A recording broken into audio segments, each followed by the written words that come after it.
Yo, what's going on, guys? It's Houston Sports Talk back into the video today, and today we're going to be talking about a potential trade for the Denver Broncos. As recently, you've seen all this, stuff go down between Jonathan Taylor and the Indianapolis Colts, and it's been reported that there are 6 teams that are interested in the star running back Jonathan Taylor, as Jonathan Taylor requested a trade back in mid-July. I think it was July 17th, something like that, and Jim Irsay said something about, we're not going to trade you.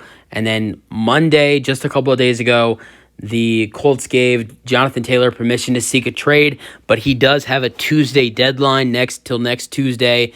And that, if there's not a trade done by next Tuesday, that Jonathan Taylor most likely will stay with the Indianapolis Colts. I don't know if that means he'll play for them. Here's how I feel. If Jonathan Taylor's not traded by Tuesday, I guess that means Jim Irsay says they're not going to trade him past that Tuesday deadline. But I feel like if that's what that means, I don't think Taylor's going to play for them. You're gonna have a star running back that's going to be on your roster, but he's not going to play one down. That's what I believe will happen if the Colts do not trade Jonathan Taylor by that Tuesday deadline.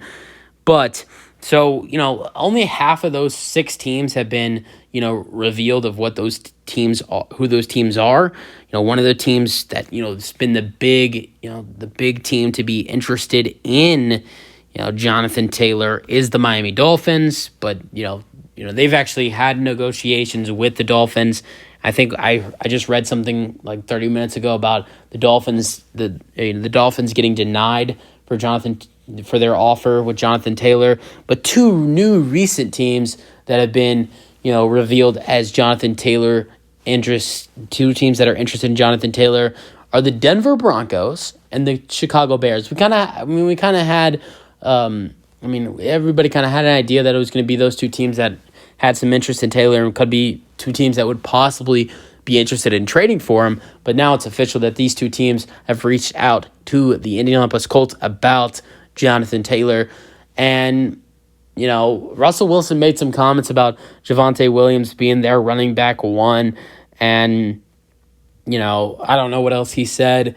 But I think it would be a good asset for the Broncos to acquire Jonathan Taylor, especially if they want to bounce back and make the playoffs this season. Sean Payton wants this offense to be better. He wants Russell Wilson to be better. And I think Russell Wilson, you can't be worse from what you were last year. That's obvious. But what it depends on is how better can you be. I don't think it's, can you be better? Because if you can't be better from what you were last year, as not only as a player in Russell Wilson, but as a team in the Broncos, you got some real freaking problems. But I think it's like, how better can they be? It's not, if they can be better. It's how better they can be. Is making the playoffs, is that a push? I feel like the only reason why I don't think the Broncos will make the playoffs is just because, it's a loaded AFC where a lot of teams, there are a lot of teams that are good that probably won't make the playoffs. List all the teams that, should make, there are about, 10, 11 teams that could make the playoffs out of the AFC this year. Let's go over it. Look at the AFC East. Pretty much everybody in that division has a shot to make the playoffs besides the Patriots. The Dolphins have a shot to make the playoffs. The Jets have a shot to make the playoffs. So do the Bills. Look at the AFC North.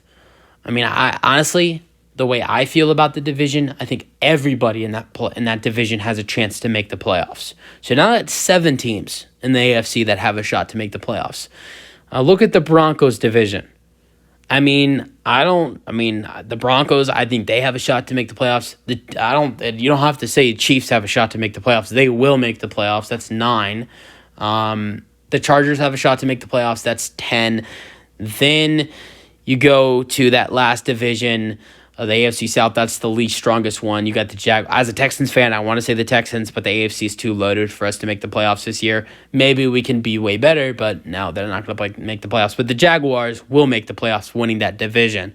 So that's 11 out of 16 teams of the AFC that have a chance to make the playoffs. So that just shows how good the AFC will be this year. And that's the only reason why I think the Denver Broncos will not make the playoffs. But Adding in Jonathan Taylor makes that easier. You have a running back duo of Jonathan Taylor and Javonte Williams, and then you have Russell Wilson at quarterback. He has an upgraded offensive line, an upgraded head coach with Sean Payton as well. He has a solid wide receiver group. I know Jerry Jeudy was just reported today. He's out several weeks, but he has a couple other solid wide receivers besides that with Cortland Sutton. There's even another running. Samaje Perine's also another guy in that Broncos running back room. They have that tight end that they drafted in the third round of 2022, Greg Dortch. They have another wide receiver. I can't think of who the other wide receiver next to Jerry Jeudy and Cortland Sutton is, but I think the Broncos have a solid offense, and then they have an upgraded defense. The Broncos had a great defense last year. Then they signed Chandler Jones, and they made a couple other solid additions to this defense. I think this Broncos defense is going to be better than they were last year. So this Broncos team could definitely improve. They're definitely going to be better. They're definitely going to have a shot to make the playoffs this season. But I think adding in Jonathan Taylor gives them even a better chance. What do you have to give up for Jonathan Taylor? I would think it'd probably be a day 2 draft pick, like a second-round pick or a third-round pick. If you can get the Colts to agree to a third-round pick, maybe you add in a conditional 5th or 6th-round pick, so maybe like a third-round pick and a conditional 5th or 6th-round pick for Jonathan Taylor. This is for a guy that's going to be a free agent next free agency in March. Jonathan Taylor's not going to stay with the Colts if they keep him, so they got to trade him. And look at a trade the Giants made today. The Giants traded a 7th-round pick for Isaiah Simmons, a linebacker who is just a total stud for the Cardinals. The Cardinals only got a 7th-round pick for a guy who's going to be a free agent, but is just a total great player. The fact that you're going to get a 3rd-round pick or a 2nd-round pick, and if maybe a conditional pick with that 3rd-round pick or 2nd-round pick for Jonathan Taylor, a guy who's going to be a free agent, I think it's, the only reason why you're not going to get that much for Jonathan Taylor is just because the fact is that Jonathan Taylor is going to be a free agent next offseason, next free agency. But, if I'm Denver, you're doing whatever you can to, go after Jonathan Taylor, add him into this Denver Broncos offense, especially now with Jerry Jeudy being out several weeks, might miss the first, 2 to 3 weeks of the season, maybe even a little bit longer. I think that it would be really good for Denver to add in Jonathan Taylor to this offense. Loaded running back room if you add him in with Jonathan Taylor, Javonte Williams, and Samaje Perine. Yeah, if you're Denver, you have to trade for Jonathan Taylor. Use your thoughts on the potential trade. That's it for the video. Hope you guys enjoyed, and peace out.